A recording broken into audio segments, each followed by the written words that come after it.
So, Scottie Young is a guy who's kind of on the back end of the defense. It doesn't always show up on TV, some of the things that he's doing, but how do you think he's handling his responsibilities as a freshman free Yeah, safety? as a true freshman, it's been really pleasing to see. I mean, he's a smart guy, physical, really good tackler, and he's jumped in as a starting role like he's been here for years. So I'm really excited about him now, but he's going to be even better in the future. So Marcel, I guess, had this idea at some point to move Dane to the spur position, put Lorenzo out on the field. Do you feel like that whole experiment has worked out pretty well, having those five guys out there?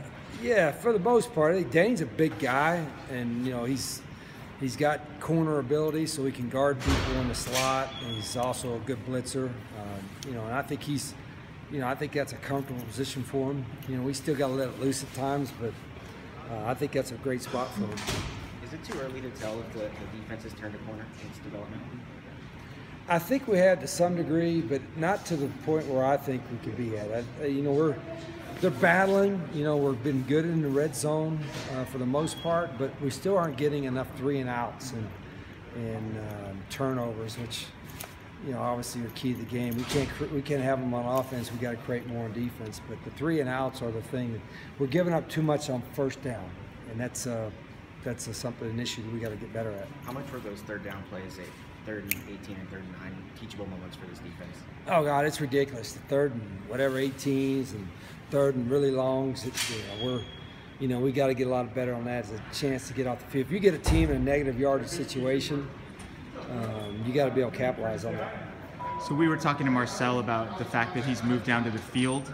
How does it help, do you think, having him down there, being able to communicate with the guys directly about certain things? Yeah, I think particularly we got so many young guys. I think helps having the coordinator down on the field to calm them down a little bit, to communicate some. And we got enough experience on the defensive staff. Those guys, a lot of them have a coordinator experience. They know ball. So whether we have them with the eyes in the box seeing things or down on the field, I like the way we have it now. I think having Marcel on the field has been a good move. You mentioned that's important with the young team. You kind of just mentioned it now. I mean, how much is it helping some of those young guys? Yeah, I think because every experience that they get in the games now is like the first time for them. As they get older, they'll kind of been there, done that, and then things that will happen to them in the game won't be fresh and new. And not that they're panicking, but it's all a new experience, and every game's a new experience. And especially now in the first half of the year. Having the coach down there set them a little bit and tell them, calm them down, tell them what's happening is going to be really beneficial. Because of his style of play, is it sometimes difficult to evaluate Khalil Tate in practice? Maybe a little bit harder than some of the other guys? Oh, no, I don't think his style of play has got anything to do with it. I mean, you either run the offense or you don't. Khalil's, like Brandon, he's got some athletic ability, can run. So to me, it's not hard to evaluate or judge a quarterback as whether he executes the plays or not. And, Khalil's been banged up at least from his throwing arm for a couple weeks. But now he's back and healthy again, and he's got to keep getting reps. He's still learning. He's just a young guy, 18 years old, but he'll be okay. Do you anticipate Isaiah Hayes being able to come back this season? I don't know. I'm not too optimistic about that. I mean, we're still looking at it. And then we miss him because he's a physical, aggressive guy. So I'm not sure what his injury status, how long it'll be. But right now, it doesn't look like he'll be playing anytime soon.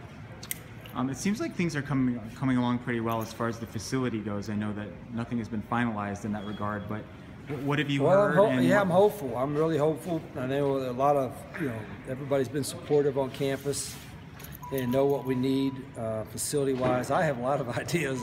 Unfortunately, they all cost a little money as far as facility-wise. And, we're fortunate that we have the land space right here where our football facility is to do some things. So hopefully in the near future we'll get some stuff done. It also seems like the new school president is very supportive of football, athletics, et cetera, et cetera. Have you detected that as well? Yeah, I've had great support administratively since I've gotten here. And President Robbins, I've been with him a couple of times. He's been terrific. He loves athletics.